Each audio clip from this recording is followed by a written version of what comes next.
Bienvenue à La Santé au-delà des mots. Un rendez-vous avec des gens passionnés du réseau de la santé.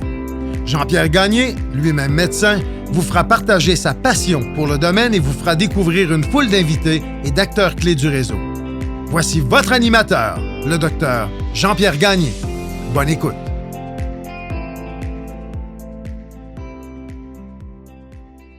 Je reçois, pour une deuxième fois, M. Philippe Bernier-Arcan, essayiste, chroniqueur et professeur. J'avais reçu Philippe une première fois pour discuter de la santé des politiciens qui nous dirigent. Les événements récents qui ont secoué le paysage politique américain m'ont incité à le recevoir de nouveau. En effet, le retrait récent de Joe Biden comme candidat démocrate à la présidence des États-Unis, jumelé à l'attentat contre Donald Trump et l'arrivée en scène flamboyante de Kamala Harris, sont un terrain plus que fertile pour un entretien fort intéressant. C'est donc en ayant en tête notre entrevue passée que nous discutons des événements actuels, de leur signification et de leur impact éventuel sur la campagne présidentielle américaine. Bonne écoute.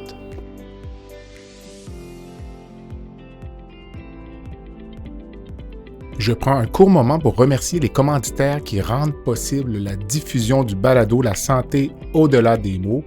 Beauchamp-Beaulieu Dessureau-Toupin, groupe conseil associé à la financière Banque nationale gestion de patrimoine, Rempart Neurophysiologie, Medix, le groupe Teach, Eurofin Environex et Go Mouton. Philippe, bon matin. Bonjour. Ça va bien? Très bien, merci. Merci d'avoir accepté l'invitation. C'est un plaisir. Écoute, deuxième visite, on s'était rencontrés la première fois pour parler de l'état de santé de nos politiciens. Oui. Et c'est revenu à l'avant-scène de façon extraordinaire. Dans l'actualité, en tout cas au moment où on se parle, là, l'été 2024, alors, oui. On va en parler au cours des prochaines minutes, mais je veux quand même prendre un moment pour te féliciter avant. Merci, donc, merci. Ton essai « Faux rebelles, les dérives du politiquement incorrect » a reçu le prix du gouverneur général dans la catégorie essai. Dans la si catégorie essai. C'est bien ça? Oui, c'est bien ça, oui. Alors, si tu me représentais ton livre, donc c'est ta minute publicitaire. Ah, donc, avant qu'on passe au vif du sujet, disons. Oui, alors, pas tout à fait dans le sujet dont on va parler aujourd'hui, mais très intéressant quand même. Exact. Ben, en tout cas, c'est prétentieux de ma part de dire exactement, mais moi, je le trouve intéressant, même si je suis biaisé. Moi aussi. Ça porte sur cette impression-là qu'il y a une hégémonie progressiste dans notre société et certains vont se porter en faux contre ça. Donc, il y aurait une imposition du politiquement correct et vont se porter en faux contre ça en prenant la posture du rebelle. Okay. Alors que la posture du rebelle, depuis la Deuxième Guerre mondiale, n'a jamais été ça. Les rebelles, généralement, sont battus contre l'ordre établi, contre l'establishment, pour aller chercher plus de liberté, plus de progrès social. Et là, on voit un renversement où le rebelle, alors évidemment, c'est pas tous les rebelles, mais c'est ceux que je dénonce un peu dans mon essai, vont se présenter en rebelles pour se battre, non pas contre l'ordre établi ou l'establishment, mais contre des minorités, alors qui peuvent être les minorités raciales, sexuelles, qui auraient plus de droits dû à la discrimination positive, ou une espèce de mythe, je dis de mythe, mais parce qu'ils ne sont pas nécessairement au pouvoir, tout ce qu'on appelle le mouvement woke. Alors, c'est un peu ça en deux coups de cuillère à peau, là, mon essai, qui a été publié en 2022 et qui a reçu le prix du gouverneur général en 2023. Alors, encore une fois, félicitations. Je le Merci recommande aux auditeurs. Je l'avais lu, bien apprécié. Donc, c'est bien gentil. Est-ce que tu mijotes quelque chose d'autre? Toujours, mais on ne sait jamais quand ça sera prêt. OK. Mais oui, non, c'est une habitude qui s'est prise et que j'ai jamais abandonnée, celle de réfléchir et d'écrire sur des sujets de société et d'actualité. À suivre, écoute. Alors, bravo encore une fois. Merci. Donc, lorsque Biden est revenu à l'avant-scène avec ses enjeux de santé, puis à partir du débat présidentiel du 27 juin, j'ai dit il faut qu'on se reparle. Donc, c'est un intérêt qu'on avait développé ou dont on avait discuté ensemble lors de notre première rencontre. La politique américaine est très excitante dans le moment pour les gens qui suivent. Là. Il y a eu le débat présidentiel du 27 juin. Qui a un peu mis la table. Il y a eu un avant et un après. sur ce débat-là, sur la question de santé de Biden, absolument. Puis ensuite, l'attentat contre Donald Trump, le 13 juillet, là, donc, une blessure mineure, mais Trump est ressorti de cet attentat, puis là, on s'est dit, ça y est, il va gagner la présidentielle. Puis on pensait que ça allait même un peu le transformer. Durant les premiers jours, il était plus posé, moins agressif. Puis là, je pense que le Parti républicain se disait, ça y est, on gagne. Puis finalement, Joe Biden annonce son départ. Kamala Harris, qui était, sera me le confirmer, plutôt critiquée préalablement pour sa vice-présidence, devient une vedette. Puis, aurais-tu, toi, disons, là, pu prévoir tout cela dans tes rêves les plus fous? Non, mais la façon que tu en parles, c'est des rebondissements sur rebondissements. Non, je pense que personne n'aurait pu prévoir ça au début de l'été. Là. C'est très, très... C'est pas ennuyant. On n'a pas un été politique ennuyant, alors que ça s'annonçait ennuyant. Ça s'annonçait ennuyant parce que pas de course au sein du Parti démocrate, qui était un peu compréhensible parce qu'il y a un deuxième mandat, pas de course au sein du Parti républicain, qui est je dis Parti républicain, on pourrait peut-être même dire Parti trumpien. Donc, pas de course des deux côtés. Il y en a eu une du côté républicain, mais bon, qui n'avait pas de suspense. Côté démocrate aussi, c'est toujours la tradition, mais aucun grand nom s'était présenté. Donc, ça s'annonçait un peu plate. Quoi. Et le résultat des courses, c'est pas du tout le cas actuellement. Et si la tendance se maintient, vu le nombre de rebondissements qu'on a vus, on peut peut-être même s'attendre à d'autres rebondissements. Donc non, je pense que personne va oser faire quelques prédictions que ce soit sur la politique américaine. J'essaie de voir ce qui pourrait arriver de plus surprenant. Puis ça devient difficile. La seule chose que je verrais, c'est que Kamala Harris soit devenue trop populaire trop vite.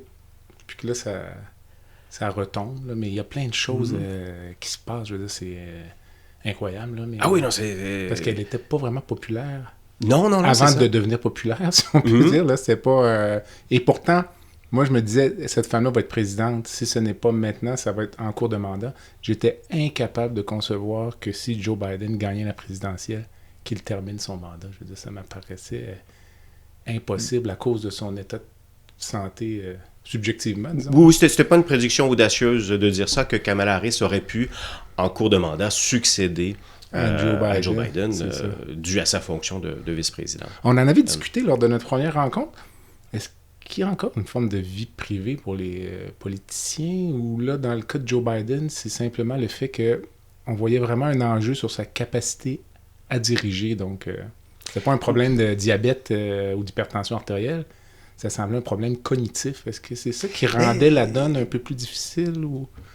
Bon, d'abord, la question de la vie privée. Lors de notre dernier podcast, on avait dit que la vie privée des politiciens, mais on l'avait abordé sous la question de la santé, mais la vie privée des politiciens sur la question de la santé n'était plus la même et elle existait de moins en moins. Si on prend des exemples peut-être les plus connus des présidents américains, Franklin Delano Roosevelt, qui était paralysie des jambes, qui était en chaise roulante la plupart du temps. Il avait une vie privée, à preuve, on ne voyait pratiquement jamais des images de lui en chaise roulante.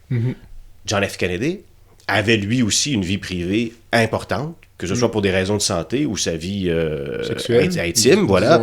Il avait une vie privée qui était respectée par son entourage, par les journalistes. Et aujourd'hui, parce que Franklin Delano Roosevelt, il est décédé en 1945, c'était avant la télévision. Il n'y avait pas les caméras de télévision, on n'avait pas de caméra.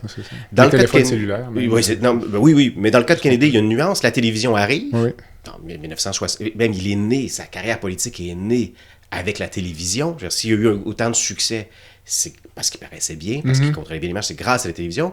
Et il est mort à la télévision. Il est mort en direct à Dallas, filmé par des caméras du monde entier. C'est vraiment un président de la télévision. Mais c'était, comme tu viens de dire, c'était pas tout à fait comme aujourd'hui, où, c'est-à-dire que l'image était un peu un monopole des grands médias et des journalistes.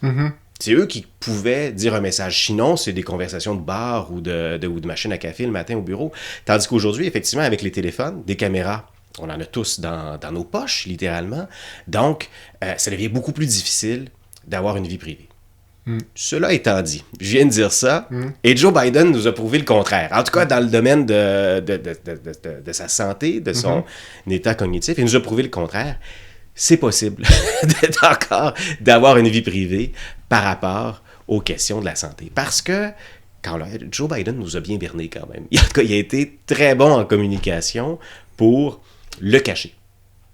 Le cacher, pourquoi? Le cacher pas tout à fait en ce sens qu'on avait des images. Mais d'abord, il y a eu un grand contrôle de l'image. Là, on est en 2024. La dernière campagne électorale, 4 ans avant, c'était en 2020. C'était là la campagne, Joe Biden dans le camp démocrate, Donald Trump dans le camp républicain. Qu'est-ce qu'il y a en 2020? La pandémie. La pandémie. Alors, Joe Biden va donner l'impression, et Trump va s'en amuser, d'être très prudent avec la pandémie. Toujours masqué. En fait, et puis Trump va le ridiculiser avec ça, mais Trump va passer, en tout cas dans le narratif des grands médias, dans le narratif démocrate, va passer pour quelqu'un qui ne prend pas au sérieux la crise de la sanitaire. Et Biden, quand on y pense, mais là je dis ça en 2024, rétrospectivement, mais il va faire sa campagne dans son sous-sol dans le Delaware. Il va faire sa campagne sur Zoom. Il va, pour des raisons de pandémie, faire très peu d'interventions publiques durant sa campagne.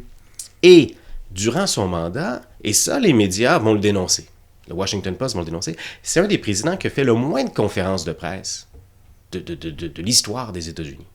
Ce qui est problématique démocratiquement et ce qui va être dénoncé par les médias.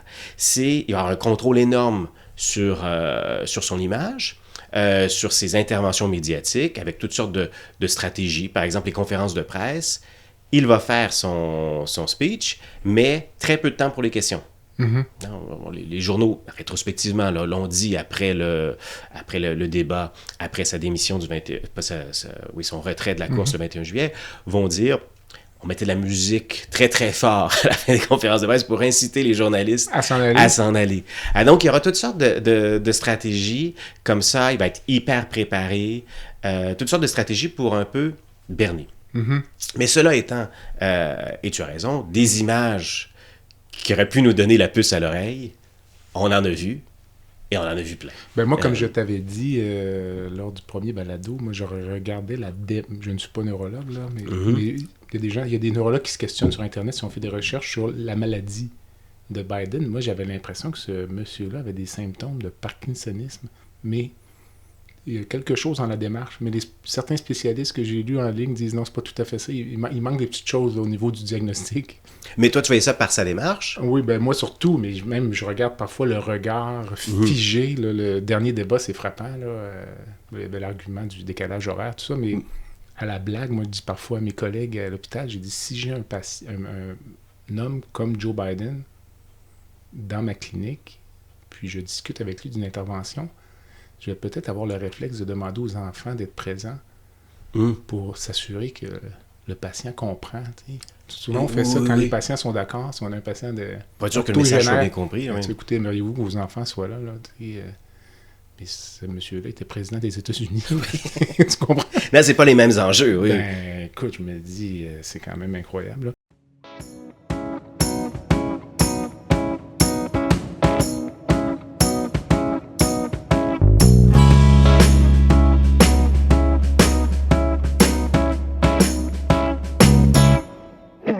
Rempart Neurophysiologie est une entreprise spécialisée dans l'octroi de services neurologiques tels que le monitorage neurophysiologique péropératoire. Plusieurs chirurgies comportent des risques de complications neurologiques graves, mais avec Rempart, ces complications sont réduites à moins de 1%. Rempart est votre ange gardien en salle d'opération. Rempart, c'est aussi des services volants en électrophysiologie médicale. Pour les besoins particuliers de votre hôpital, votre clinique ou votre centre de soins, contactez Rempart Neurophysiologie à info@rempartneuro.ca. C'est à info@rempartneuro.ca. Mais tu parlais de l'utilisation de la télé. Mm-hmm. Dans mon esprit, les premiers qui ont compris ça, j'ai l'impression que c'est la famille royale britannique, puis le couronnement de la reine Elisabeth. Mhm. Il me semble la première Ben, la télé- aventure d'envergure en termes télévisuels que j'ai en tête, là, c'est vraiment le Mais le quand tu regardes couronnement les dates, la reine qui est décédée il y a peu de temps, c'est 1952, si je ne m'abuse, son couronnement. Je pense que c'était son mari qui était comme la tête derrière ça, le prince Philippe, qui avait Qui a peut-être orchestré saisi l'importance. Mais c'est l'arrivée, les années 50, c'est là que va arriver massivement la télévision dans les foyers. Et là, ça va être en mondovision, c'est-à-dire que c'est un événement qui est aussi mondial et qui va être vu par tout le monde. Oui, donc c'est les premiers événements. Et peut-être le couronnement de la reine a ceci de particulier, c'est que c'était pas un événement exclusivement national, mais dû au Commonwealth à l'époque et l'importance. Oui, ça a été un événement mondial. Et là, oui, ça a été une bonne utilisation de la télévision, mais une utilisation de l'image qui était contrôlée. C'est pas la reine dans son intimité, là, c'est vraiment les images qu'on veut bien diffuser. Il y a un contrôle sur l'image et sur ce qu'elle veut dire. Luxe qu'on n'a plus aujourd'hui les dirigeants en 2024. Les images de Joe Biden qui trébuchent d'une estrade, les images de Joe Biden qui trébuchent dans l'escalier pour monter à l'avion présidentiel, les images de Joe Biden avec Charles III, donc le fils de la reine qui rentre dans un mur, qui a l'air perdu complètement. Juste avant le débat, là, le G7 en Italie, 7 chefs d'État des pays du G7 sont là. Joe Biden a l'air un peu perdu. C'est Giorgia Meloni qui va le rattraper pour le ramener dans le cercle. Ces images-là, on les a tous vues. Et Joe Biden et son équipe surtout, n'aurait pas voulu que ces images-là soient diffusées. Et on les a tous vues, ces images-là. Et c'est là qu'il y a peut-être une sorte de guerre de narratif entre un camp républicain et un camp démocrate. Dans le camp républicain, on rediffuse ça en boucle avec les moyens qu'on a, par exemple les réseaux sociaux, X, Twitter, TikTok, etc., et les chaînes d'information en continu. Fox News, par exemple, on va diffuser ça en boucle en disant, peut-être un peu plus élégamment, mais c'est un vieillard, il est sénile, etc. Et dans le camp démocrate, on va aussi avoir un narratif en disant, c'est des images hors contexte, c'est une image sur plusieurs heures, sur plusieurs jours, c'est hors contexte, c'est des cheap fakes, c'est des montages malhonnêtes, etc. Il y aura vraiment une guerre de narratif entre les deux. Et on va peut-être même aussi une sorte d'aveuglement dans le camp démocrate. On ne va pas pouvoir le voir. Et aussi, ce qui contredit peut-être un peu ce qu'on disait la dernière fois, c'est que les journalistes, les grands médias encore, vont être en tout cas respectueux de cette question-là. On n'osera pas en débattre. Et même aux États-Unis, débattre de la santé de Donald Trump, parce que, certains médias le faisaient pas ou peu. Biden ou de Biden, pardon. Le faisait pas ou peu. Par exemple, le New York Times va très peu le faire, alors que Fox News va le faire très souvent. Le Wall Street Journal va faire une enquête, mais qui va être dénoncée dans le camp démocrate en disant « Oui, mais vous interviewez que des républicains, etc. » Mais c'était même devenu un marqueur politique, comme l'avortement. L'avortement, aux États-Unis, ça n'a pas toujours été un marqueur politique, mais ces dernières années, avec le Roe v. Wade qui a été arrêté, etc., si on pose la position d'un citoyen sur l'avortement aux États-Unis, si on sait sa position sur l'avortement, on sait pour qui il vote. Exact. L'immigration, la criminalité, c'est aussi des marqueurs politiques. Et l'état de santé de Joe Biden était devenu un marqueur politique. Il y avait un acharnement peut-être du côté républicain, mais une sorte d'aveuglement aussi du côté démocrate par rapport à cette question-là qu'on n'osait pas débattre. Et c'est un peu une espèce de tabou qui était assez respecté, en tout cas dans les grands médias. Mais toi, de ton point de vue, depuis 4 ans, même depuis la première campagne de Joe Biden, il est protégé en raison d'un certain déficit au niveau cognitif ou... je suis pas spécialiste. Mais une chose est sûre, et c'est ce qu'on avait dit d'ailleurs lors de notre dernier podcast, quand on s'intéresse à la santé des dirigeants, la démocratie américaine est un peu exemplaire. Je ne dis pas que la démocratie américaine en général est exemplaire, loin de là, mais par rapport à la question de l'état de santé des dirigeants, elle est un peu exemplaire. On a après Franklin Delano Roosevelt, qui a été un choc, il est resté là, il est mort en mandat, il a fait 4 mandats, mort en 45, on s'est dit, ce serait le temps de limiter les mandats. Oui. Et en 47, c'est le 22e amendement, on limite à 2 mandats. Pas nécessairement consécutifs, mais on limite à 2 mandats. Et déjà là, il y avait une question d'âge. C'est-à-dire que la question d'âge était sous-jacente. Et un autre élément exemplaire, encore une fois, parce que je dis que c'est exemplaire, par exemple, si on regarde au Québec, au Canada, on n'a pas de limite de mandat de la part de nos dirigeants. Autre endroit où c'est exemplaire, 25e amendement, et là qui arrive en 67, où on dit on peut destituer un président contre son gré pour des raisons de santé et même cognitives, par exemple. S'il est plus apte à remplir ses fonctions, on peut le faire. Ben, je lisais, parenthèse, le 25e amendement, puis je lisais une analyse, puis les termes ou les critères de destitution, de remplacement ont été laissés, semble-t-il, un peu vagues, de façon volontaire, pour pas, entre guillemets, se peinturer dans le coin, puis finalement qu'on se retrouve, qu'on voudrait retirer le président, puis sa condition ne cadre pas dans les critères de l'amendement. Donc, on laisse quand même un peu place à l'interprétation sur les motifs pour lesquels on voudrait retirer le président en raison en alléguant le 25e amendement. Puis on l'a utilisé, cet amendement-là, mais de façon pas tout à fait contre le gré. Mais ça a été utilisé, par exemple, avec George W. Bush Jr. C'était la première fois, mais pendant quelques heures seulement. Le temps d'une opération, c'était le vice-président Dick Cheney qui avait toute la légitimité institutionnelle de prendre les décisions durant ces quelques heures-là. Mais je pense que ça arrive quand même de temps en temps, puis on ne le sait pas parce que c'est une technicalité. Même le président va passer une coloscopie longue. C'est ça, c'était ce qu'était le cas de George W. Bush. C'est pendant une heure, on évoque... Mais je veux dire que les institutions sont là. Et un autre élément qui est, encore une fois, je pense, assez exemplaire, puisqu'il n'y a aucune obligation légale, par exemple au Québec, au Canada, de publier un rapport de santé, un bilan de santé. Et c'est le cas aux États-Unis. Et Joe Biden s'est plié à l'exercice, il l'a fait. Et c'est là que tu parles de déficience cognitive. Quand il s'est retrouvé un peu dans l'eau chaude ou sur la sellette après son désastreux débat de juin dernier, la question du bilan de santé, et peut-être de façon, c'est de la politique, alors on n'est pas toujours élégant, mais on disait, peut-être faudrait faire un autre bilan de santé, un autre test de santé, etc. Et sa porte-parole, Karine Jean-Pierre, référait toujours au bilan de santé, le dernier, de février 2024, en disant, c'est en février, il n'y a pas si longtemps que ça, il est encore bon, etc.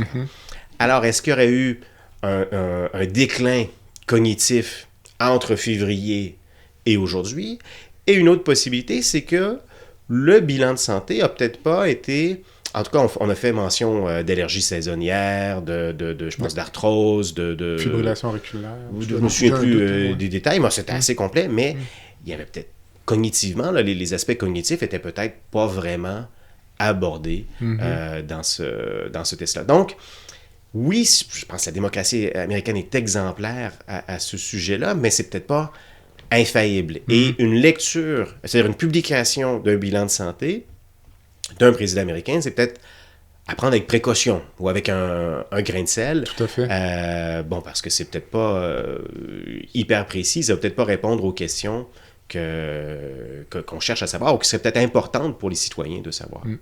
On parlait du débat Kennedy-Nixon, donc un de tes chapeaux, c'est d'être chroniqueur à Acadie Nouvelle, puis on en avait discuté d'ailleurs lors de notre podcast, donc tu parlais du débat Kennedy-Nixon, l'importance de ce débat dans l'histoire de la politique américaine et dans le moment où les gens ont pris conscience de l'importance des médias en politique aux États-Unis, puis ailleurs aussi, là, mais quelle similitude, quand tu regardes ce débat de 1960, puis ce qui s'est passé récemment, donc quelle analyse en fais-tu? C'est que le débat Kennedy-Nixon, c'est le premier. C'est le premier. Bon, la télévision est arrivée quelques années avant, donc on est en 1960. C'est le premier, et c'est le cas d'école. Je veux dire, quand on fait un débat, tous les débats qui ont suivi, on se référait à ce débat-là. Pourquoi? Parce qu'il était un peu caricatural. Ouais. Caricatural dans le sens qu'on avait deux individus. Bon, Richard Nixon d'un côté, John Fitzgerald Kennedy de l'autre. Kennedy a pris la question de l'image au sérieux. C'est-à-dire, cette journée-là, il s'est préparé. il a été sous sa lampe auto-bronzante qu'il utilisait, paraît-il, Mais souvent, Kennedy avait une maladie d'Addison aussi. qui perd un peu jaunâtre. Ça donne un teint basané, donc. Oui. La maladie. Oui, par défaut. Naturellement. Mais Plus le bronzage. Plus le bronzage, je veux dire, puis en même plus de ça, plus que ça. Il s'est maquillé. Oui. Ben, en fait, c'est la CBS, la centre de télévision, qui l'a maquillé. Mais je le souligne, pourquoi? Parce que Richard Nixon, lui, a refusé de se faire maquiller. Et c'était une fin c'est en soirée, là, donc il y avait ce petit... la repousse de barbe. La repousse de barbe qui paraissait à l'écran, mais c'est le premier débat télévisé, donc c'est peut-être des questions auxquelles il n'avait pas pensé. Et Nixon, on est en 1960, c'est la campagne électorale. Alors, il passe sa journée en campagne électorale.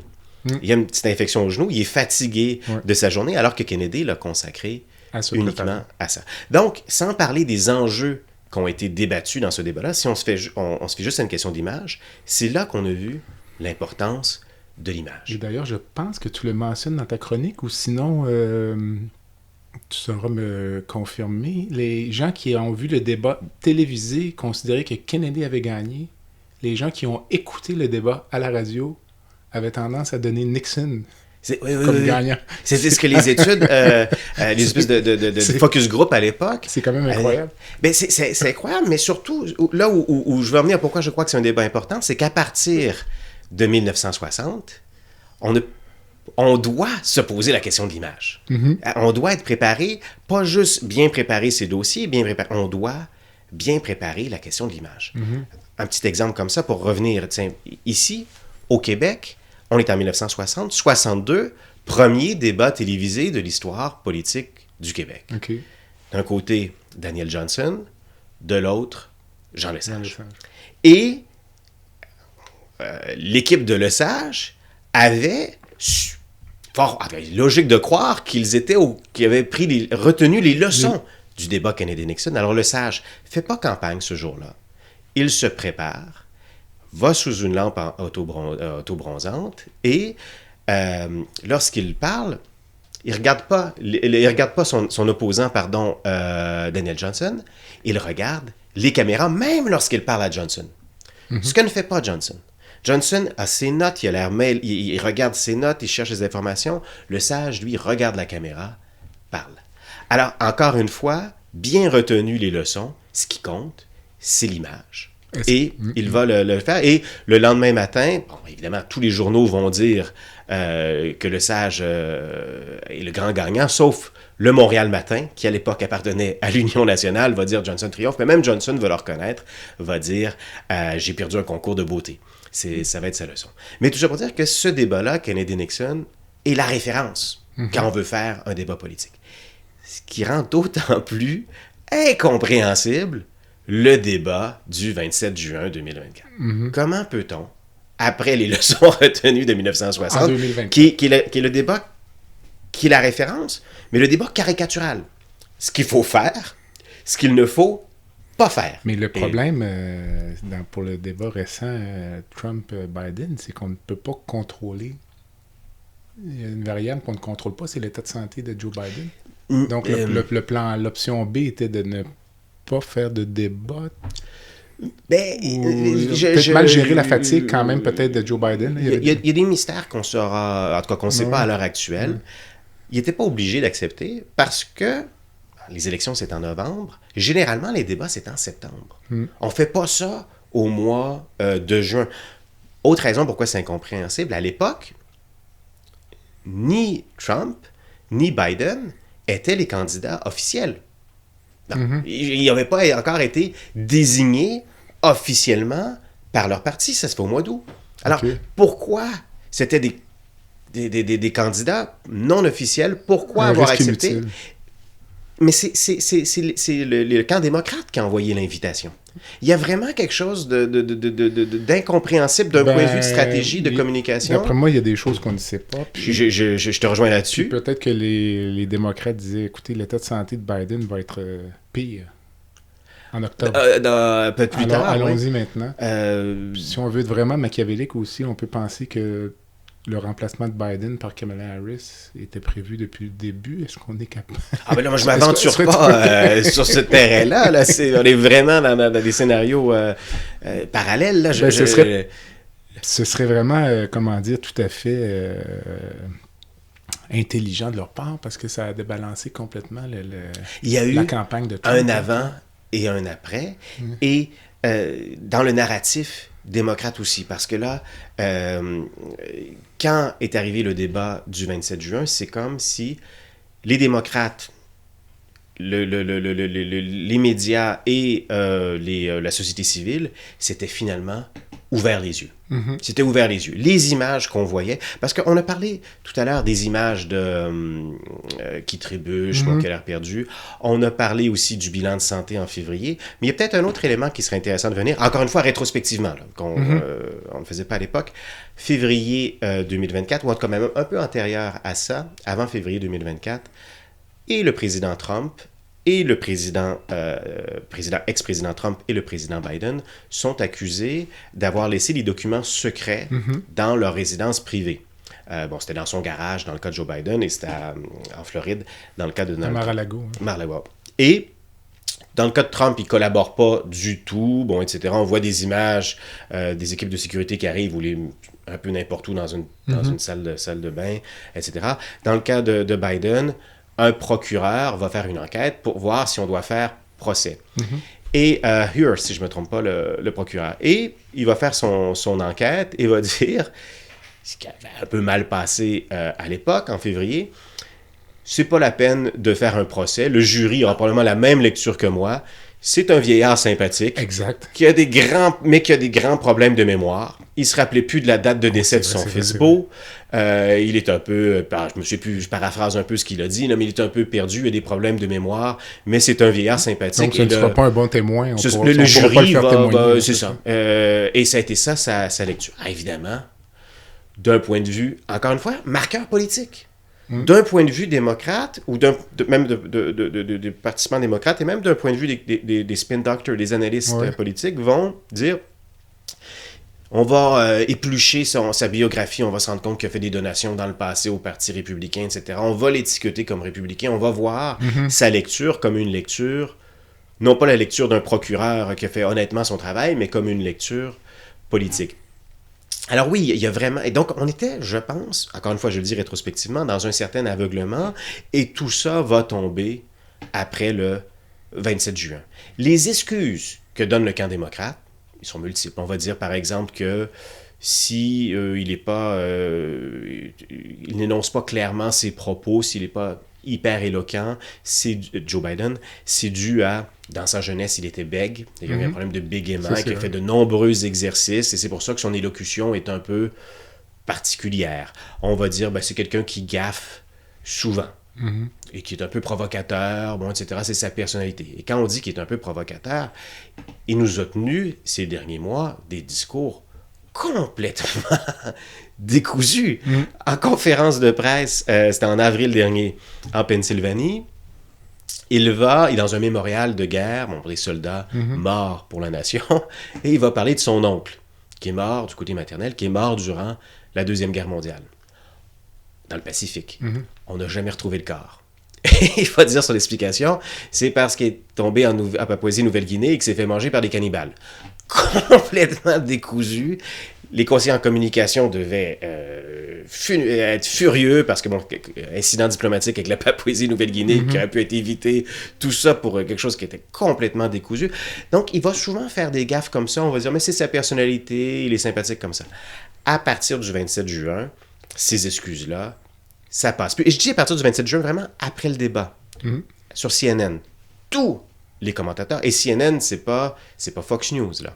Tous les commentateurs, unanimement, vont dire, mais il peut pas rester. Le podcast La santé au-delà des mots est une présentation du groupe conseil Beauchamp, Beaulieu, Dessureau, Toupin de la financière Banque nationale Gestion de patrimoine. Comme nous croyons que la santé financière fait partie de la santé globale, nous sommes heureux de nous joindre au Dr Jean-Pierre Gagné pour vous souhaiter une bonne saison de la santé au-delà des mots.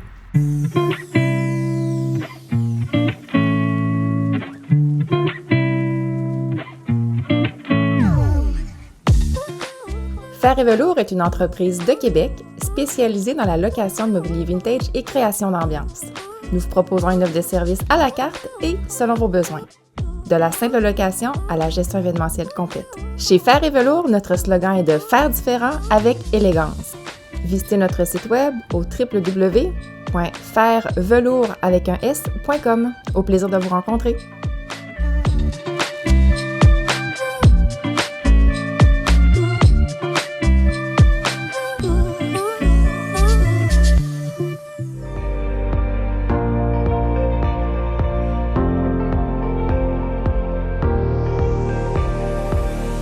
Vous avez des commentaires ou un sujet à nous proposer ou même faire partie de nos invités, visitez le site web de notre balado à www.baladosanté.ca ou sur notre page Facebook de la santé au-delà des mots.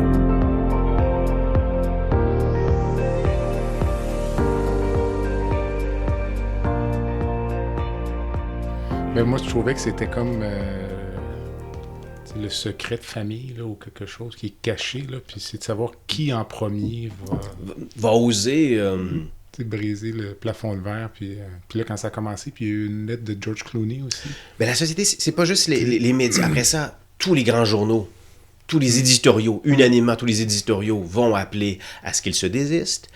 George Clooney va appeler à ce qu'il se désiste. Les grandes voix du Parti démocrate, quelqu'un comme Nancy Pelosi, qui a énormément d'influence, et c'était quelqu'un qui supportait Joe Biden, va à partir de ce moment-là refuser de l'appuyer, et puis évidemment, on voit ça, là, les grandes personnalités, Nancy Pelosi du côté politique, George Clooney du côté de la société civile, les grands éditoriaux, etc., les sondages vont suivre, et ça va devenir intenable pour Joe Biden, donc il va se désister le 21 juillet, parce que c'est intenable. Dis-moi, mais de ton point de vue, pourquoi s'est-il présenté? Ben tout simplement parce que un président des États-Unis, ça fait un mandat, ben ça se présente pour un deuxième.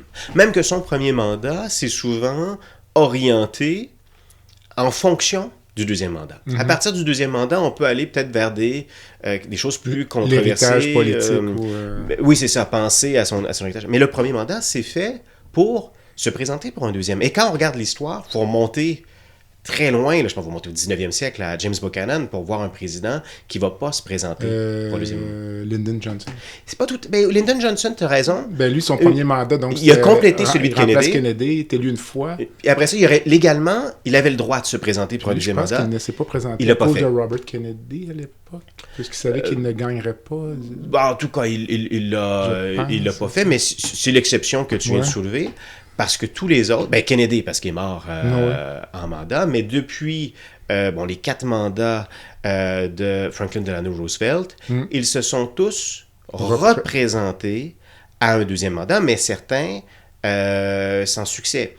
Parce que même Nixon a fait 2 mandats, mais qui a été écourté.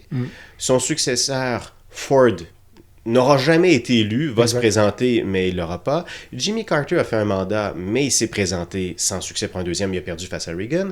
George H. Bush, de père, donc George Bush père, va se présenter au deuxième mandat, va perdre contre Clinton.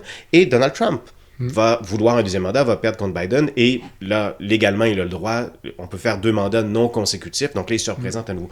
Donc, c'était pas étonnant. Tous les présidents l'ont fait.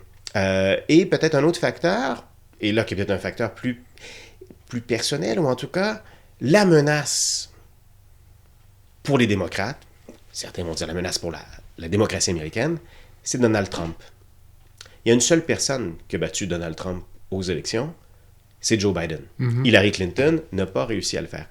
Alors, il y a peut-être aussi se sentait une mission.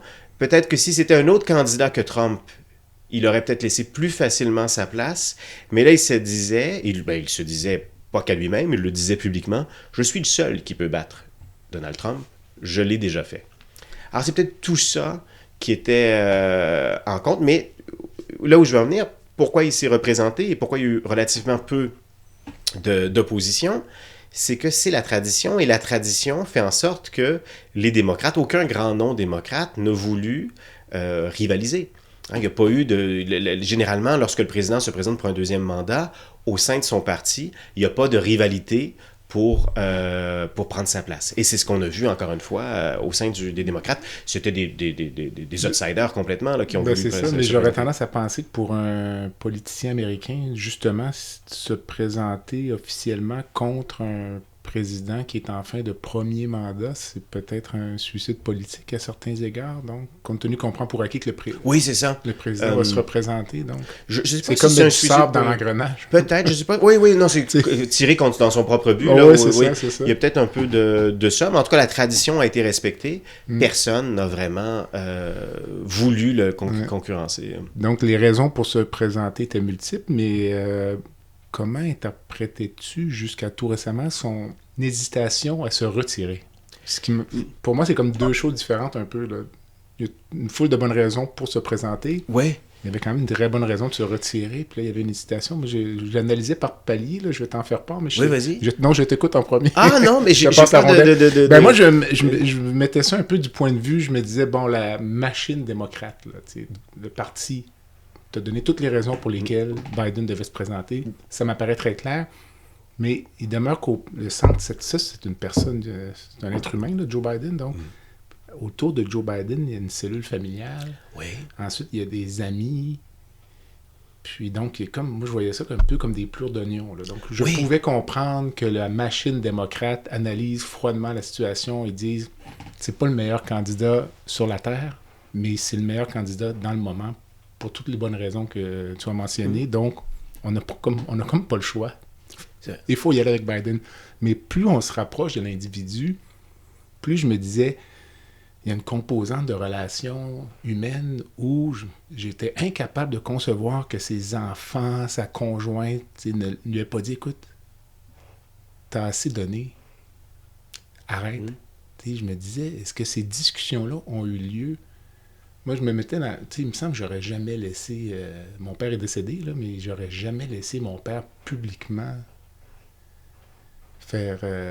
démontrer une telle atteinte au niveau des capacités physiques et intellectuelles. Je trouvais que, je sais pas, pour la dignité de la personne, je trouvais que ça commençait à être un peu...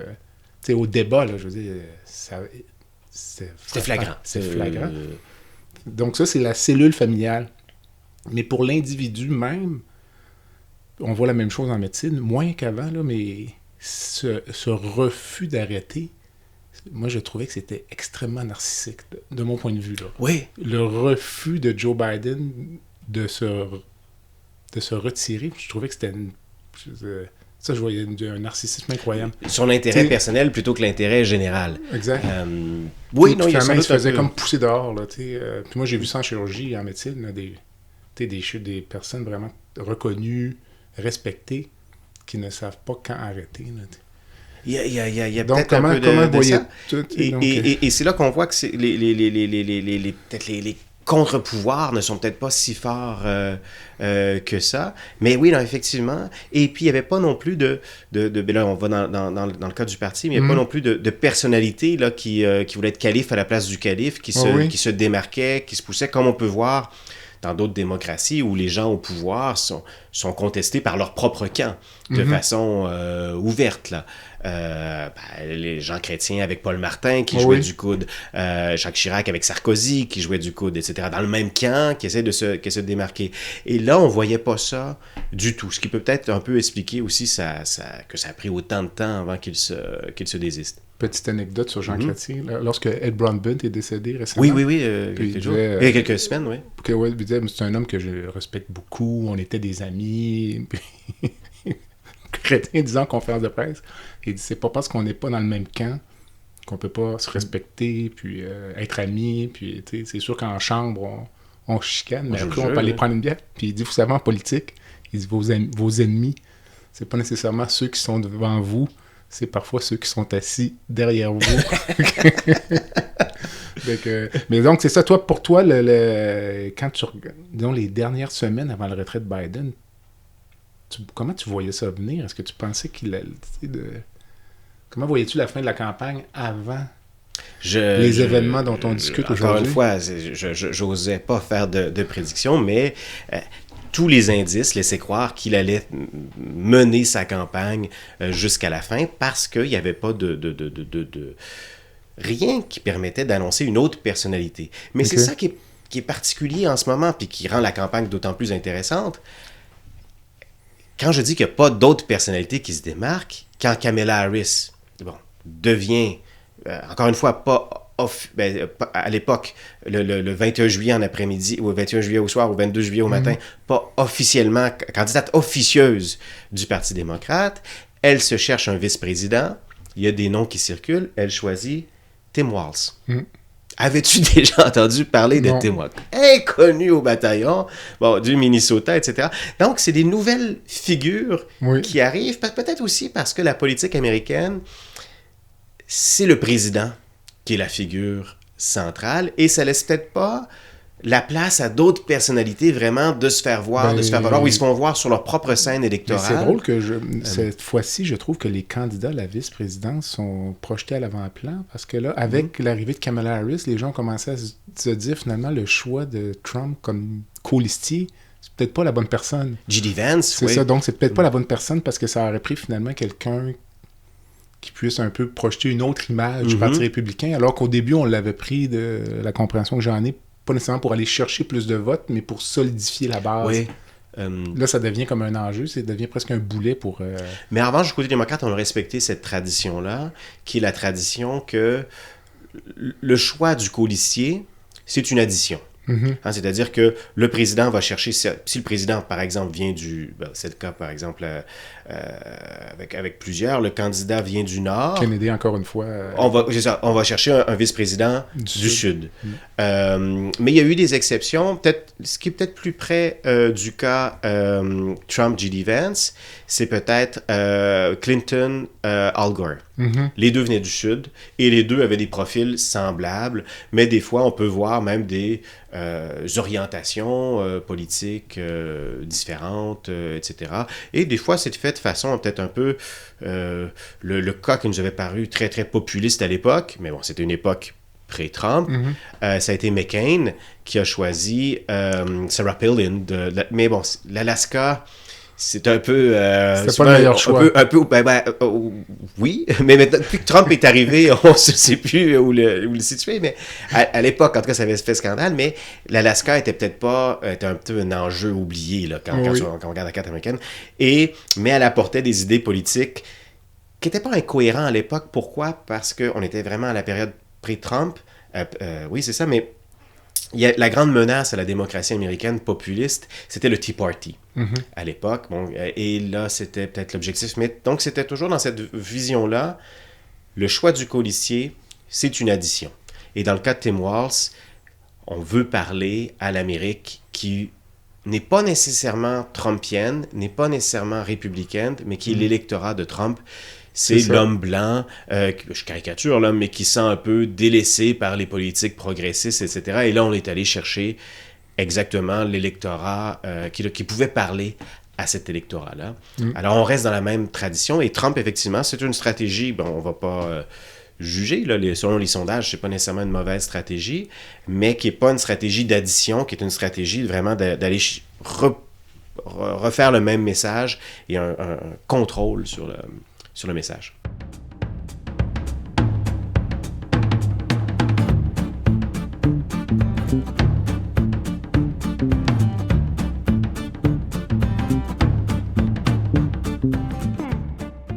Medix simplifie la facturation médicale des médecins spécialistes, anesthésiologistes, internistes, pneumologues et bientôt les chirurgiens.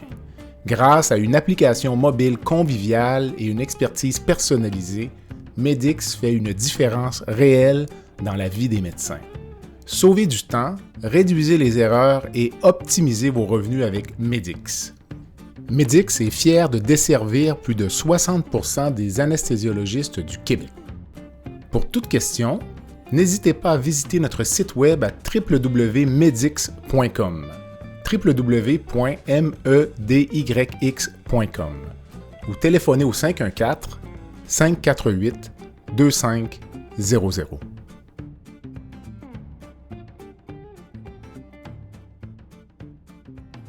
Pourrais-tu imaginer que Trump change de colistier? Il n'y a plus rien qui me surprend. Regarde ce qu'on a vu cet été, là. Il n'y a plus rien qui me surprend. Okay. As-tu en tête d'autres dirigeants? J'essaie de penser d'autres dirigeants dans l'histoire qui se soient retirés... Retirés? Au niveau politique pour des enjeux de santé dans des conditions similaires. On en a parlé tout à l'heure. Lyndon Johnson, il a réfléchi à l'idée. Il a finalement décidé de ne pas y aller. Il y avait peut-être des enjeux de santé. Il n'était pas en super santé. De fatigue, c'est ça. Puis, c'était pas la guerre du Vietnam, etc. Là, il n'avait pas eu facile. Peut-être pas. On est toujours préparé, mais est-ce qu'on est... Bon, il est devenu président un peu, c'était pas prévu, là. Bon. Ouais. Alors, il y a peut-être lui... qui se sont retirés, c'est peut-être plus rare. Qui ont décidé de rester, là, c'est peut-être plus fréquent. Mais qui ont décidé de se retirer, là, c'est peut-être le seul exemple qui... ou le principal exemple qui vient en tête. C'est ça. Écoute, on a fait quand même un bon tour d'horizon. On va juste compléter peut-être ton analyse de chroniqueur politique. Donc, les partisans, pour toi, de Donald Trump, là, le partisan type de Donald Trump qui entend Trump déblatérer, dire toutes sortes de choses fausses, insulter Kamala Harris de façon grossière, tout ça. Penses-tu que le partisan type, il entend et il boit tout ce que Trump dit, ou il se dit, non, il peut dire n'importe quoi, puis de toute façon, comme tu disais, je suis républicain, donc ça pourrait être n'importe qui. Moi, je suis républicain. Donc, ça me passe, ça rentre par une oreille, ça sort par une autre. Ou il y a plusieurs catégories. Ou... Bon, je ne sais pas ce qui se passe dans la tête ni des partisans démocrates, ni des partisans républicains, ou même des partisans trumpiens. Mais on remarque quand même, en 2024, c'est pas la même chose qu'il y a 20 ans, qu'il y a 30 ans, qu'il y a 40 ans, qu'il y a 50 ans. On est dans une hyper partisanerie. Tu donnais l'exemple tout à l'heure de chrétiens libéral, Broadbent NPD. Il y avait un respect entre les chefs de parti. Il y avait un respect, je pense, aussi entre les partisans. Dans le contexte américain actuel d'hyper-partisanerie, on a l'impression que cette idée-là de respect entre les dirigeants, en tout cas, est plus tout à fait là. Ou en tout cas, c'est plus la même chose, elle s'incarne plus de la même façon, et fort à parier que chez les militants ou chez les partisans non plus, c'est pas tout à fait la même chose. Maintenant, est-ce qu'ils croient à tout ce que Trump peut déblatérer? Encore une fois, le contexte a changé. Je pense que si on veut illustrer cette question-là, pour comprendre, ce qui se passe en 2024, je pense qu'il n'est pas intéressant de faire un saut dans le temps et de regarder il y a 50 ans le Watergate. Au pouvoir, le scandale du Watergate, montré par le Washington Post, qui est au pouvoir à l'époque, Richard Nixon, un républicain. Il n'a jamais, techniquement, été... Il y a eu une procédure de destitution, mais il n'a jamais été destitué officiellement. Il a choisi de démissionner avant. Pourquoi?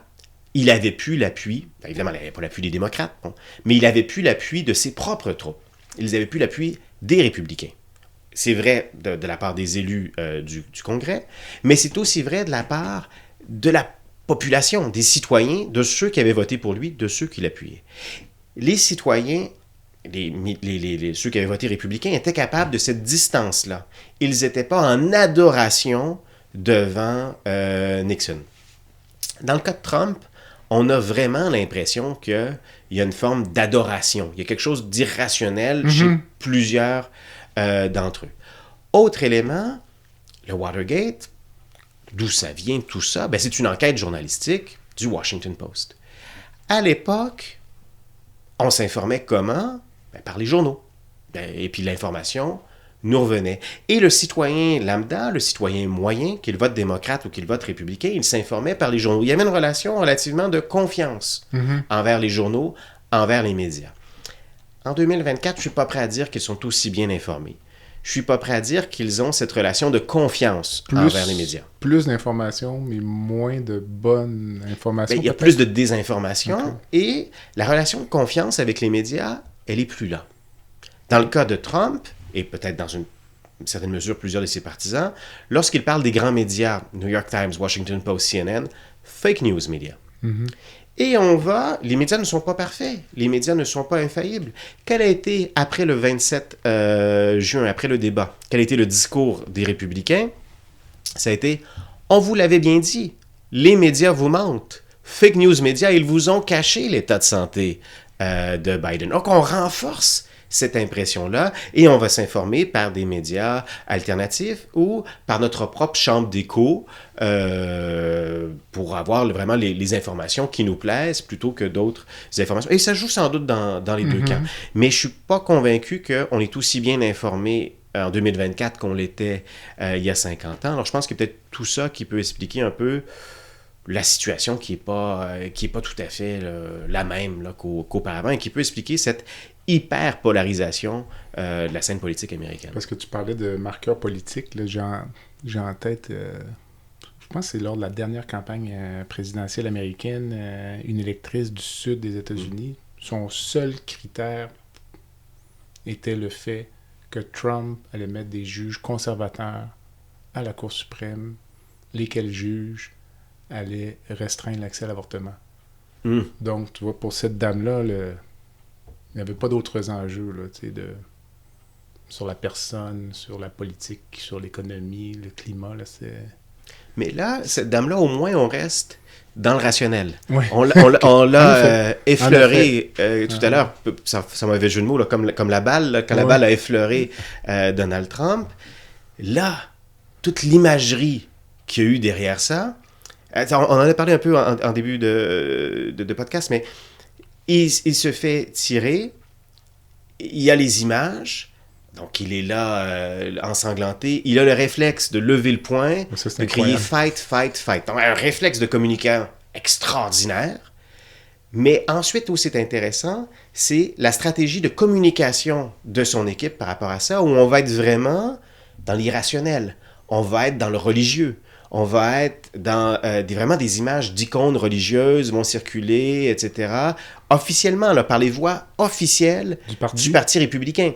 Donc, dans ce cas-là aussi, on est un peu dans l'irrationnel. Là.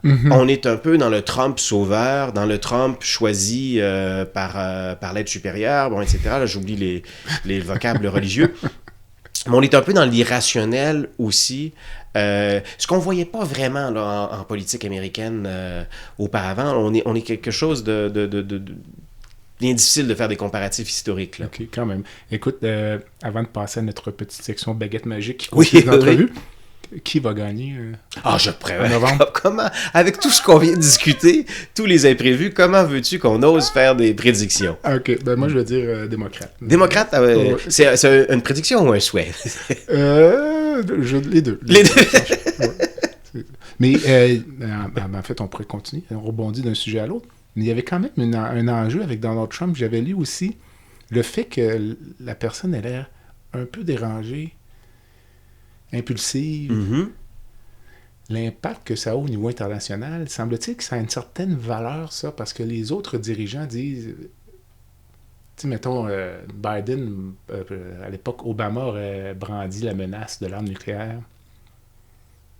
Les dirigeants chinois, russes ou autres auraient dit, même s'il le dit, il le fera jamais. Là, mais quand Trump fait des menaces de cette nature-là, j'avais lu une analyse où le Mad Men, je ne sais pas trop comment, il y a un terme pour ça, les dirigeants des puissances étrangères ennemies peuvent quand même avoir un petit réflexe ou une petite voix intérieure qui leur dit lui, Trump est assez fou pour le faire. Je sais pas si tu veux. Oui. Donc, de dire, on va faire attention. Lui, il est peut-être... quand il dit quelque chose, il le fait. Il est peut-être... il va pas nécessairement le faire, mais il est peut-être assez impulsif pour le faire. Donc, c'est un petit élément dissuasif. C'est possible. À suivre. Écoute, c'est très intéressant, mon cher. Donc, on va sûrement se retrouver... trouver un autre sujet dans le futur, donc un podcast sur la santé. Je termine généralement avec une petite baguette magique, donc compte tenu que la santé ne va pas très bien dans le moment, là, j'avais d'ailleurs en entrevue la semaine dernière un représentant de l'Association médicale canadienne, donc puis la position de l'association, là, qui est une institution qui a plus de 100 ans d'histoire, c'est de dire que le système de santé est brisé, simplement. Donc, mais toi, là, comme utilisateur, un peu en retrait, qu'est-ce que tu changerais dans le système de santé? Alors, je ne suis pas un spécialiste des questions de santé publique, mais il y a quelque chose que je garderais, que je trouve très important de garder, c'est l'universalité de nos soins. Et non seulement je le garderais, mais je pense que c'est possible de le perfectionner. Mhm. C'est possible de le perfectionner. Pourquoi? Parce que les nouveaux enjeux qui arrivent, et par exemple les enjeux de santé mentale, de démocratiser l'accessibilité aux soins. Quand on voit les listes d'attente pour ces questions-là, je pense qu'il faut vraiment réfléchir à l'accessibilité. Et l'accessibilité aussi, qui pourrait peut-être être améliorée ou tirer profit de toute la télémédecine. De tout ce qui se fait à distance, ce que permettent les nouvelles avancées technologiques, de développer ça en gardant en tête cet idéal d'universalité. Donc vraiment l'adapter aux nouvelles réalités. La question de la santé mentale, on n'en parle pas aujourd'hui comme on en parlait il y a 50 ans. Et les nouvelles avancées technologiques là, de ce qui va. Donc c'est peut-être vers ça que j'orienterais ma baguette magique là, pour reprendre ta formule. Puis aurais-tu une rencontre de rêve ou Mais la rencontre de rêve, comme c'est la deuxième fois que je passe, il faut innover. Et puis, un peu par hasard, je ferai une rencontre avec une personne décédée qu'on a un peu oublié et que je m'y suis intéressé pour la simple et bonne raison que mon fils va à la garderie à Ottawa, dans le quartier de la Côte-de-Sable, et sa garderie a fermé. Il a fermé. Et c'était dans une maison qui datait du 19e siècle à Ottawa, et c'était la maison d'Antoine Gérin-Lajoie. OK. C'était avec lui que j'irais prendre un verre ou un café. Alors, est-ce que tu te souviens d'Antoine Gérin-Lajoie? Non. Et si je te dis, un Canadien errant, banni de ses foyers, parcourait en pleurant des pays étrangers. La complainte du Canadien errant, qu'on a tous gardée en mémoire, c'est lui qui l'avait écrite. OK. Et cette complainte-là, bon, qu'on entend encore aujourd'hui, qui a été reprise par Nana Mouskouri, Leonard Cohen, etc., c'était pour les rébellions des patriotes. Okay. C'était un patriote, en fait, c'est la complainte qui illustrait un patriote qui a été exilé en Australie et qui s'ennuyait de son pays. Et Antoine Gérin-Lajoie, qu'on a un peu, on se souvient de sa complainte, mais on a un peu oublié comme personnage, c'est quelqu'un qui était contemporain de la rébellion des Patriotes, mais il était à l'époque collégien à Nicolet, là, bon, il n'a pas participé par les armes, mais qui va par la suite être écrivain. Il a écrit Jean Rivard, bon, un roman qui n'est peut-être pas si bien vieilli que ça, comme la plupart des romans du terroir du 19e, mais qui va avoir une implication comme journaliste, comme essayiste et comme bibliothécaire, parce qu'il va être employé du gouvernement. Et à l'époque, le gouvernement il va habiter à Québec quand le gouvernement va être à Québec, à Toronto lorsque le gouvernement va à Toronto, avant de s'installer à Ottawa, lorsqu'on mettra la capitale du Canada uni à Ottawa. Et je serais très curieux de voir avec lui qui a été contemporain de la rébellion des Patriotes, qui a participé à cette espèce de volonté d'avoir un gouvernement responsable qui a mené à la création du Canada uni, puis du Canada en 1867. Qu'est-ce qu'il en pense aujourd'hui? Très bon choix. Alors, je te remercie énormément. C'était très agréable. Donc, au plaisir peut-être d'une prochaine rencontre ou d'un débriefing post-électoral. Ah, mais ce sera avec plaisir. Excellent, merci. Il n'y a pas de quoi. Voilà ce qui complète le balado de cette semaine. Merci d'avoir été à l'écoute et le Dr Jean-Pierre Gagné vous donne rendez-vous la semaine prochaine pour un autre épisode, La santé au-delà des mots.